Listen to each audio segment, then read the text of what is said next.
Keď beháte hodiny alebo dokonca dní, tak si to pýta svoju daň, jak fyzickú, tak mentálnu.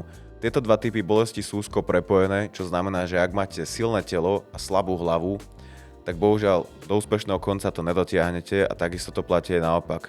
A o tomto bude dnešné video. Poviem vám 5 mentálnych rád, ktoré vám pomôžu udržať sa, ak bežíte povedzme trebárs nejaký ultrazávod a dostanete sa do krízových momentov. Tak poďme na to. Ako prvý tip je fokus na dých. Dých, ako sa hovorí, je vstupná brána do života. Narodíš sa a ako prvé sa nadýchneš. Veľa ľudí paradoxne dýcha zle, ale v tomto prípade to vie byť dokonca aj výhoda. Nakoľko chceme tú našu hlavu zamestnať a keď sa dostaneme do nejakej krízovej situácie, vieme využiť presne tento náš nedostatok a sústrediť svoj plný fokus na dých. Dýchať by ste mali rytmicky počas behu, samozrejme do obidvoch narovnako, nakoľko keď dýchate len do jednej nohy, tak sa na tú druhú vytvára väčší stres, tým pádom, že vy keď vydychujete a zároveň došlapnete na jednu nohu, tak je tam väčší stres, ako keď sa do nej nadýchujete. Čiže môžete sa sústrediť či už na to, aby ste dýchali rovnomerne do obidvoch nôh, môžete sa sústrediť na to, aby ste dýchali rytmicky, povedzme, že mne to väčšinou vychádza, že sa na 4 kroky nadýchujem, na 3 vydychujem, tým pádom mi to pekne vychádza, že striedam pravú a ľavú nohu, ale občas sa mi môže stať, keď pridám tempo, že mi to vychádza, ja neviem, že na 2 kroky sa nadýchujem, na 2 sa vydychujem, tým pádom už mi ide ten nádych aj výdych len do jednej nohy, tak potom počasie to zmením, aby som sa nadýchoval do druhej aj vydychoval do druhej nohy. Čiže viete takto krásne zamestnať hlavu, keď na vás príde kríza a zároveň tým trénujete aj správnu techniku dýchania. Keď už máte napríklad techniku dýchania zvládnutú, tak sa môžete sústrediť na dýchanie do konkrétnej časti tela. Mne sa to osvedčilo už viackrát, keď pri behu ma napríklad začne boleť koleno alebo členok, tak sa sústredím na tú časť tela, ktorá ma bolí a snažím sa tam sústrediť svoj dých. Čiže povedzme, mal som operovaný ľavý členok, občas sa mi stane, že ma začne počas behu bolieť, tak sa sústredím čisto na to. Sústredím sa, aby môj nádych smeroval presne do členku a verte či ne, po pár minútach táto bolesť ustúpi. Mám to odskúšané viackrát, napríklad aj pri kolenách sa mi to stáva občas, že ma bolí koleno. Sústredím svoj fokus na to, aby mi to išlo do toho kolena, ten nádych a tá bolesť mizne.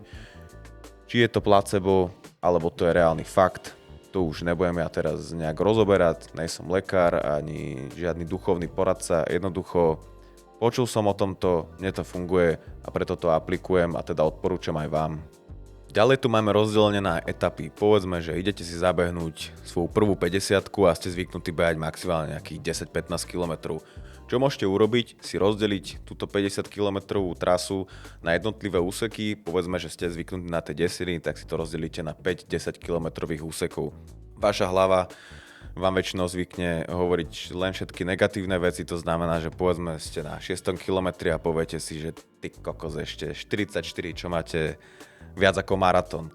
Čo ale vy viete spraviť a ako proti tomuto bojovať je to, že si rozdelíte tento beh na etapy.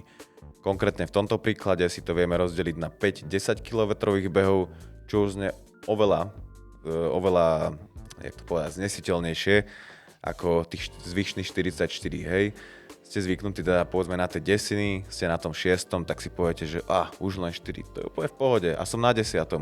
A takto viete tú krízu odsúvať až do konca tohto behu. Hej, povedzme, že ste na tom 6, zrazu máte tých 10 a poviete si, že OK, to bolo v pohode. Hej, ale teraz začínam zas keby odznova.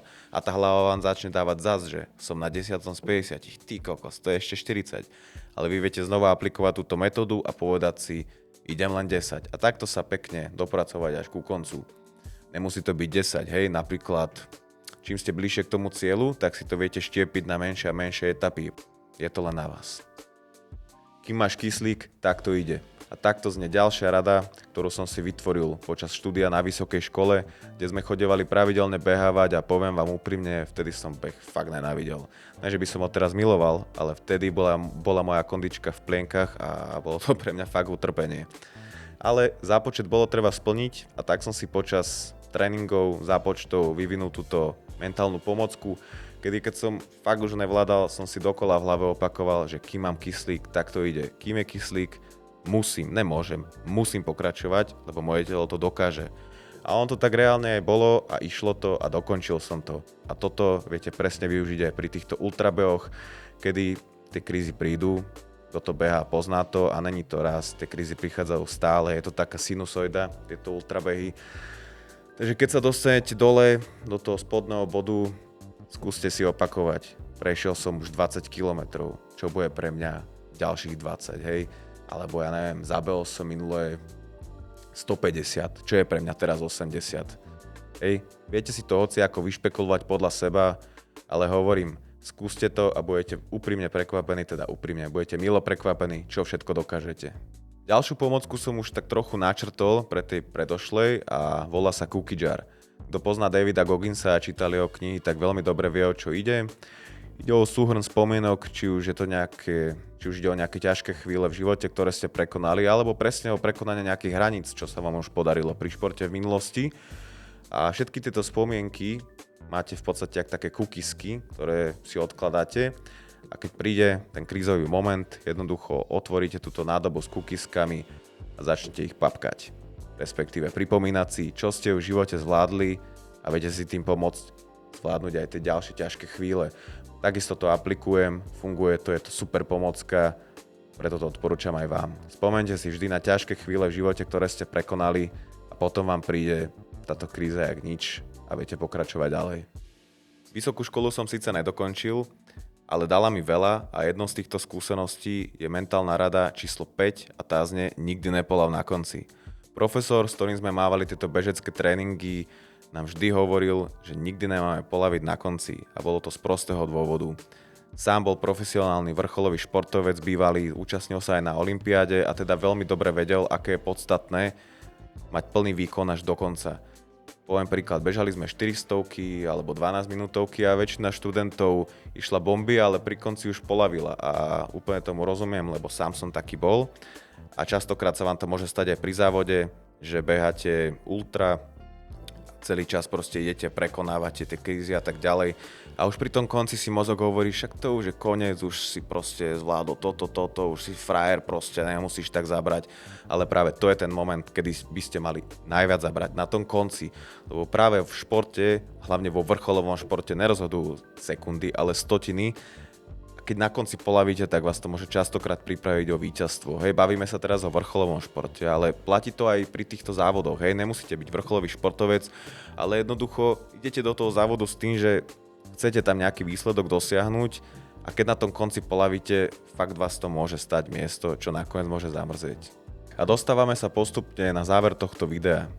Čo sa týka mentálnych pomôcok, viete ich aplikovať jednotlivo alebo ich kľudne aj medzi sebou kombinovať, záleží to čisto na vás, vašej kreativite.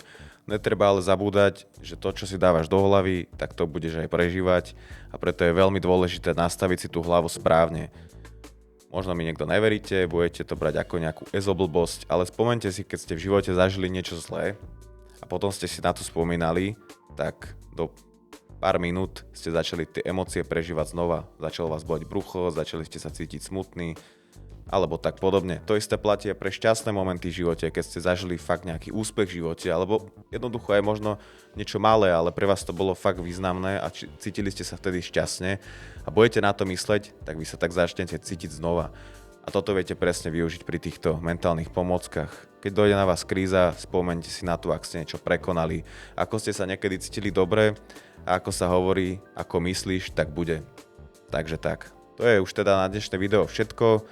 Ďakujem za pozornosť a nezabúdajte nám dať komentár, like, odber na sociálnych sieťach. Poprípade, ak som nespomenul niečo, čo používate vy, budem rád, ak to hodíte dole do komentára, môžete sa s nami podeliť o svoje vlastné mentálne pomocky a to už je na dnes všetko. Takže majte sa krásne a nezabúdajte, že ten správny čas je teraz.